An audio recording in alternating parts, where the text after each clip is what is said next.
Okay, so we talked about the Northern Hemisphere. We've got another tipping point the IPCC has brought up is the Amazon rainforest.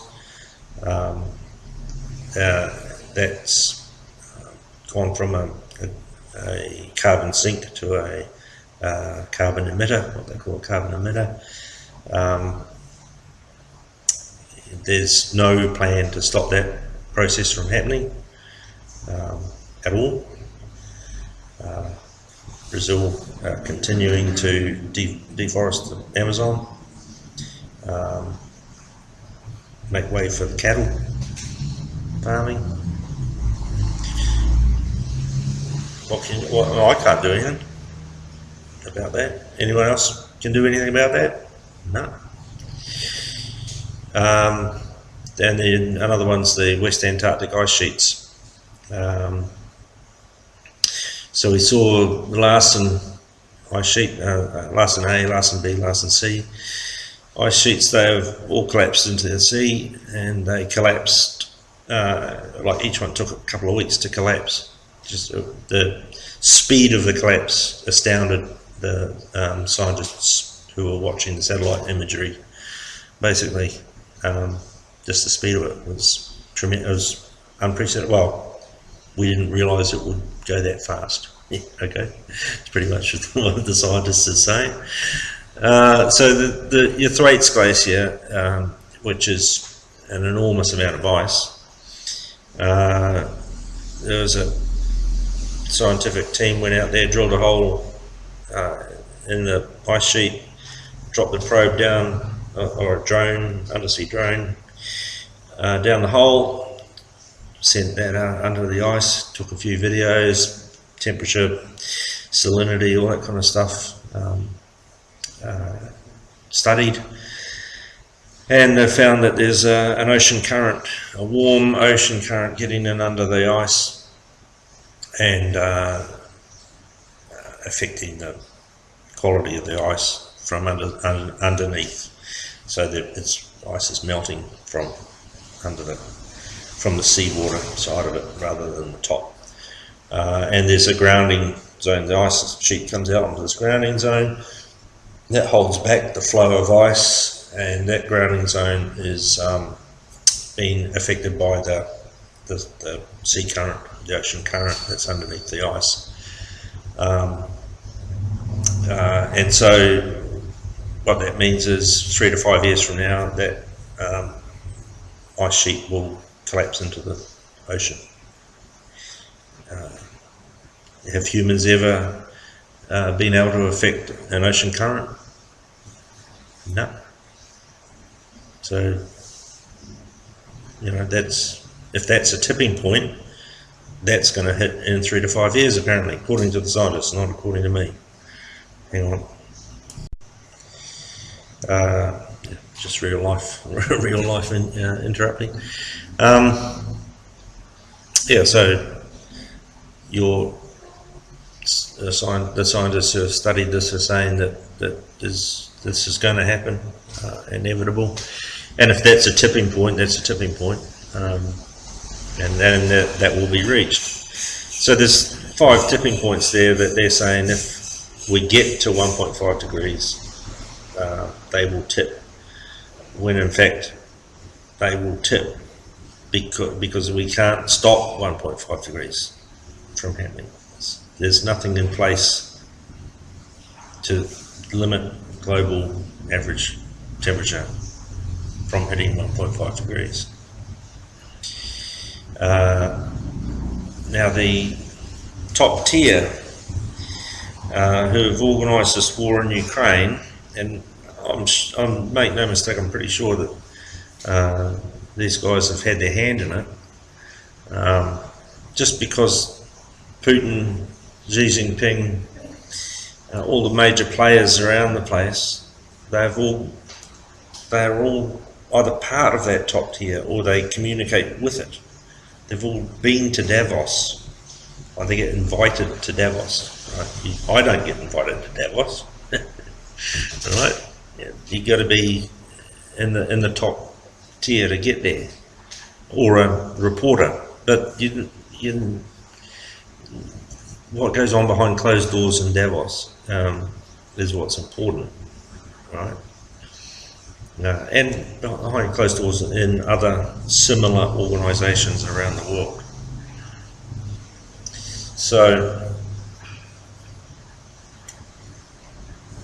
Russia's got a doctrine, their war doctrine, their standard operating procedure for war calls for the use under certain circumstances of tactical nuclear weapons. And they keep talking about this. Right? Putin keeps saying, you know, I've got these tactical nuclear weapons ready, and should I need to use them, I will use them. This is what Putin's saying. It's not what I'm saying. Putin's saying this. Now, there is a theory that a limited nuclear exchange will put enough dust up into the atmosphere that it will have a dimming effect on the sunshine coming in, similar to a massive volcanic eruption. So it'll be a radio dust for a start, but that could be one avenue that this top tier is looking at to prolong their agenda. I don't know for sure, but I'm not discounting it, because like to normal people, the death of millions of people is something we don't particularly enjoy or want to think about. To the top echelon, it's just another way to a goal that they set. And I'm like, let me take a slight political stance here and just change the tack a little bit so that I can illustrate this point a little bit better. So, as I've said before, there's not this political spectrum left and right, or left and right on my side, but the extremes being out here. There's a horseshoe shape where the two extremes of left and right are actually pretty much the same. They might have slightly different motivations, but essentially they're the same. You've got the Nazis, you've got the National Socialists, the extreme right wing, who categorise people in terms of race, you know, you've got your Aryan race, and then your gypsies and your Jews, etc. So they're categorising individuals into racial categories, if you like. And on the left, you have typically a class structure. So your proletariat and your bourgeoisie, and that's traditional Marxism. But now we've got critical race theory, takes that intersectional feminism, takes that to the nth degree, and you've got your collectivism on the left. So they're almost exactly the same. They're just slightly different in their approach to these 2 points in this horseshoe.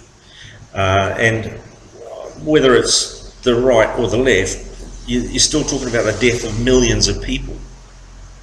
Right. So this is why, to me, it makes no difference whether you're on the left or the right of politics. And to the top tier, it makes no difference as well, because they fund lobby groups and lobbyists, and the lobbyists affect what policies are put forward within governments.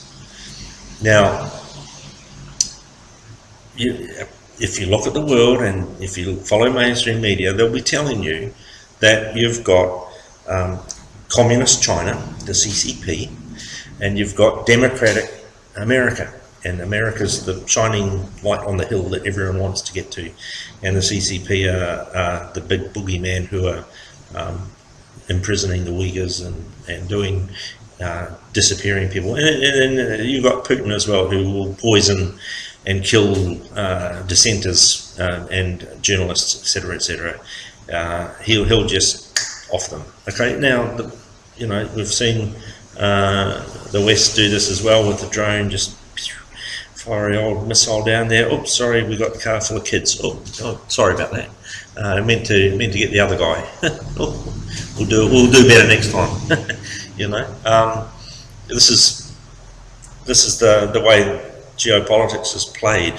Somehow there's this we're showing this maskirovka, to use a Russian term, of or a kabuki play, to use a Japanese term, where you've got these, this is apparently the way things should be, good and bad, left and right, and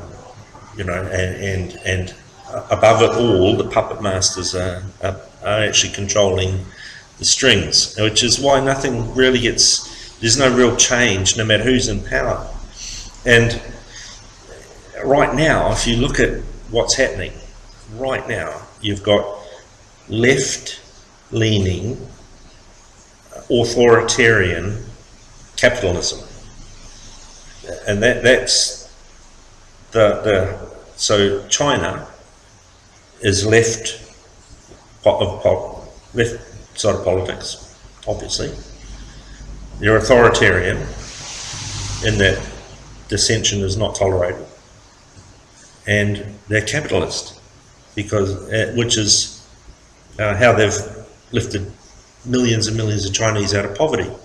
It's been a remarkable thing, and that's what capitalism can do, is lift people out of poverty, whole populations, and that's what China has realised and utilised to lift up masses of people out of poverty. You've got Russia, which is traditionally left-leaning,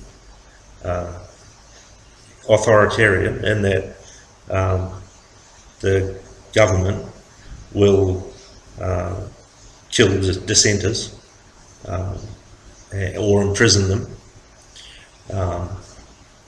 and they're they're capitalist. So you've got this left authoritarian capitalism. America, Democrats, left. You've got your extreme democratic left, the AOC and I can't remember what they call them now, the four nut jobs on the left there, who are dragging the rest of the party with them. So they're left. They're authoritarian in that you've got the cancel culture there. They don't have any tolerance for the left, for dissent, I should say. And you've also got the FBI at the moment and the DOJ raiding opposition figureheads, creating a kerfuffle around that. And you've got capitalism, which is what America used to be great for. Not so much now, because it's not free market capitalism, is it?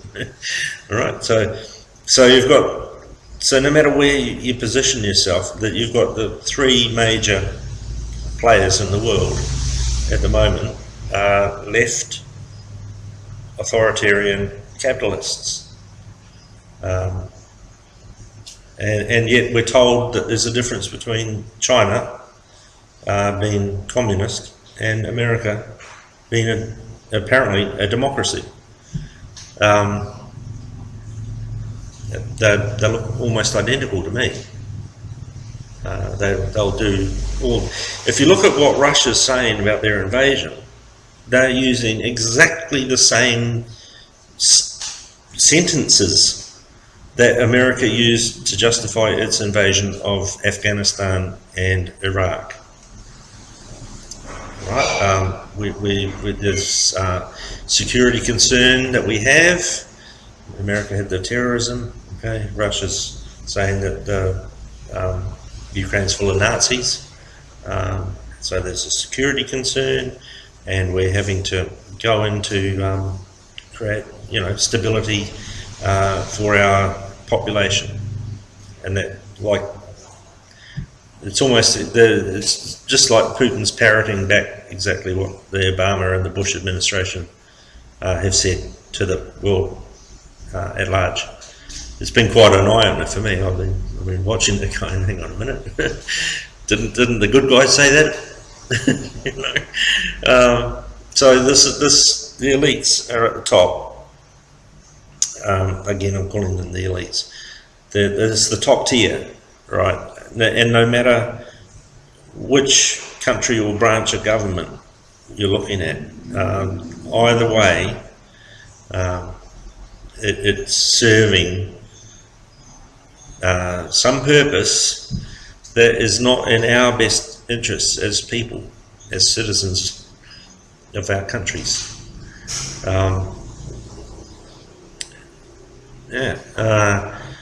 So as far as affecting change that needs to be made to stop the climate change, if it can be done, and I doubt it can be done,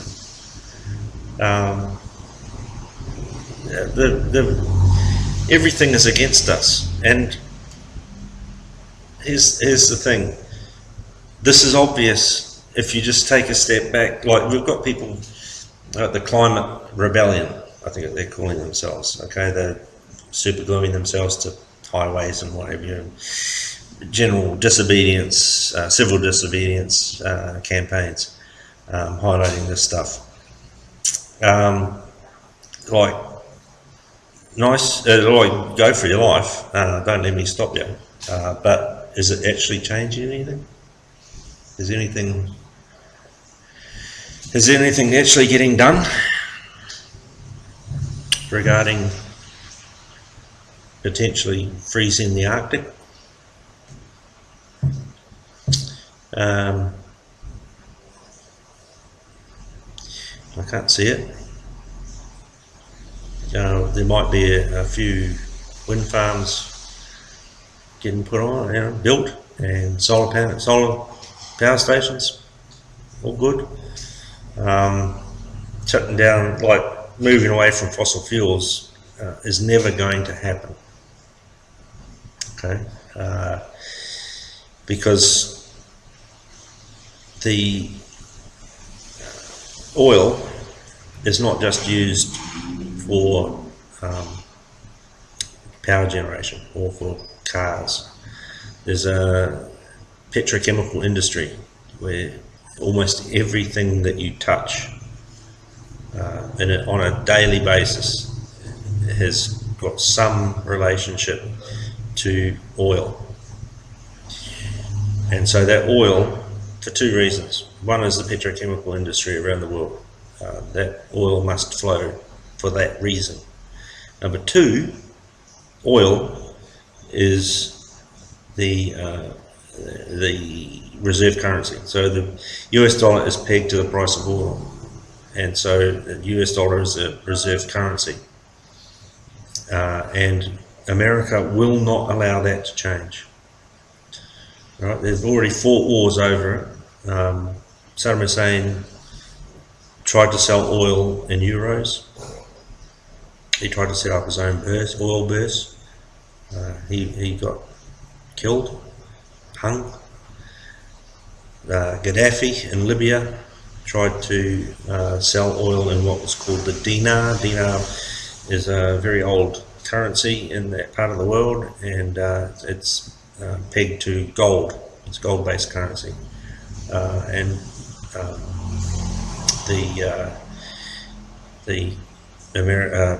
Gaddafi tried to sell his oil in dinars, and that he got killed.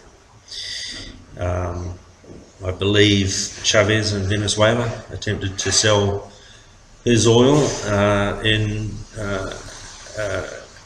a different currency to the American dollar. I'm not sure what it was now. He got done in, or he got ousted. You've got what are the BRICS nations at the moment who are trying to create a new reserve currency.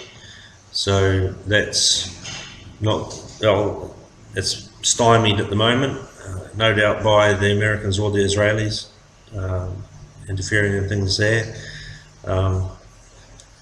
So, like, America cannot allow the US dollar to lose its reserve status.